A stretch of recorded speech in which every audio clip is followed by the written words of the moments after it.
Yes.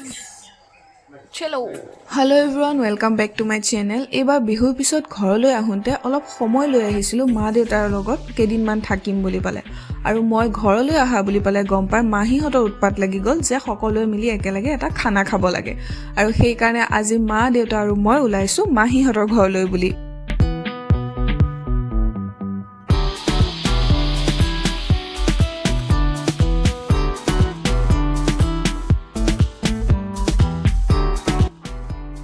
মোৰ আকৌ 4 গৰাকী মাহী, এগৰাকী জেঠাই আৰু এজন মামা আছে। মামা সকলোতকৈ সৰু। আজি আমি যাব ওলাইছো মোৰ 2 নম্বৰ মাহী ঘৰত, মানে ভন্টি মাহী ঘৰলৈ। কিন্তু ভন্টি মাহী ঘৰত যোৱাৰ আগতে মোৰ 1 নম্বৰ মাহী মানে বুটু মাহী ঘৰত সোমাই বুটু মাহীকো আমাৰ লগত লৈ যাম।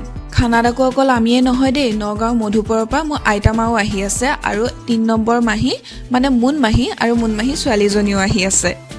যেহেতু আমি সকলোৱে লগ পাম আৰু তাত আমাৰ বাচ্চা পাৰ্টিও থাকিব সেই কাৰণে ডাঙৰ বায়ক বুলি ক'লে মই বাচ্চা পাৰ্টিৰ কাৰণে সৰু সৰু কিবা কেইটামান বস্তু লৈ ল'লোঁ। এই খানাটোত এটাই কথা বেয়া লাগিব যে মোৰ জেঠাই আৰু সৰু মাহী আহিব নোৱাৰিব। মোৰ জেঠাই থাকে নৰ্থ গুৱাহাটীত আৰু সৰু মাহী বিয়া হৈছে কাৰ্বি আংলঙত। বিহু বুলি সকলোৰে কিছু কাম থাকে সেই কাৰণে এইবাৰ জেঠাই আৰু মাহীয়ে বোলে মিলাব নোৱাৰিলে আৰু এয়া আমি আহি পালোহি ভন্টি মাহী ঘৰত।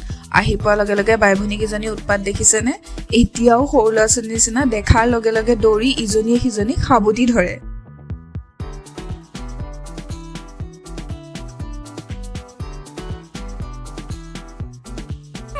Happy Bihu!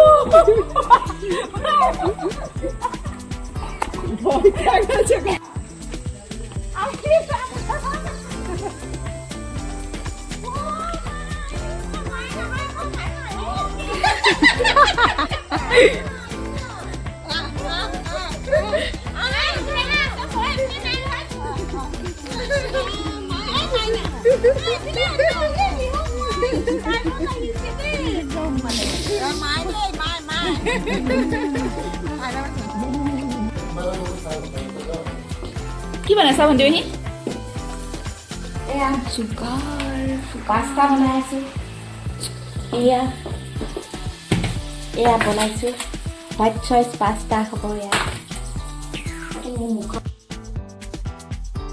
পিছে মোৰ মাহী জেঠাই গোটেই কেইগৰাকী বহুত ধুনীয়া খানা বনায় কিন্তু ভণ্টি মাহীৰ হাতৰ খানাৰ স্পেচিয়েলিটি বেলেগ আৰু এতিয়াও মই মাহীহঁতৰ পৰা শিকিবলৈ বহুত ৰেচিপি আছে। কিন্তু আপোনালোকেতো প্ৰায় জানেই মোৰ মাও বহুত ধুনীয়া বনায়। আপোনালোকে যদি মাৰ ইউনিক ৰেচিপিজবিলাক চাব বিচাৰে তেনেহ'লে সন্তানাজ ব্লগ বুলি থকা মাৰ চেনেলটোত গৈ আপোনালোকে চাব পাৰিব।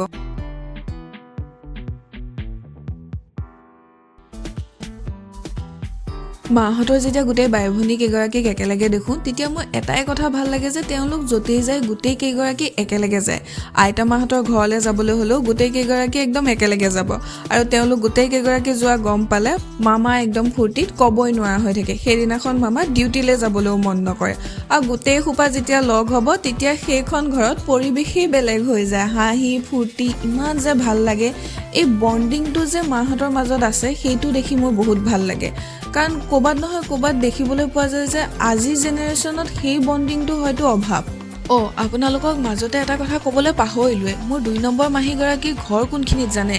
তেওঁৰ ঘৰ হৈছে মহামৃত্যুঞ্জয় মন্দিৰৰ বেক চাইডে। ইমান এটা ধুনীয়া পৰিৱেশত তেওঁৰ ঘৰটো নহয়, থাকি জেগাখিনি সঁচাই বহুত ভাল লাগে। যিহেতু কালি খানা খাই আমি সকলো মাহী ঘৰতে থাকিলোঁ সেইকাৰণে আজি ৰাতিপুৱাই দেউতা আৰু মই খোজকাঢ়ি ওলাই আহিলোঁ মহামৃত্যুঞ্জয় মন্দিৰৰ পিনলৈ। সঁচাকৈ ক'ব লাগিব কিন্তু মহামৃত্যুঞ্জয় মন্দিৰৰ কাষত থকা লোকসকলৰ বাবে ই এক আশীৰ্বাদ যে তেওঁলোক ৰাতিপুৱা শোৱাৰ পৰা উঠিয়ে মহাদেৱ বাবাৰ এবাৰ দৰ্শন কৰিব পাৰে। যিহেতু মাঘ মাহ চলি আছে সেইকাৰণে মন্দিৰত প্ৰায় দৰ্শনাৰ্থীৰ ভিৰ হৈ আছে। বহুত দূৰ দূৰণিৰ পৰা দৰ্শনাৰ্থীসকলে বাছ গাড়ী ভাড়া কৰি মহাদেৱ বাবাৰ আশীৰ্বাদ ল'বলৈ আহিছে। আমাৰ খানাৰো জৱনিকা পৰিল আৰু আমি ঘৰমুৱা হ'বলৈও সময় হ'ল। ফূৰ্তিটো এদিনহে কৰিব পাৰি কিন্তু তাৰপিছততো নিজৰ কামত লাগিবই লাগিব। সেইকাৰণে আমি ঘৰলৈ বুলি উভতিলোঁ। মোৰ এই ভিডিঅ'টো আপোনালোকে কেনেকুৱা পালে জনাবলৈ নাপাহৰিব কিন্তু আৰু লাইক শ্বেয়াৰ ছাবস্ক্ৰাইব কৰিবলৈ একেবাৰে নাপাহৰিব। Okay, stay tune guys, bye bye.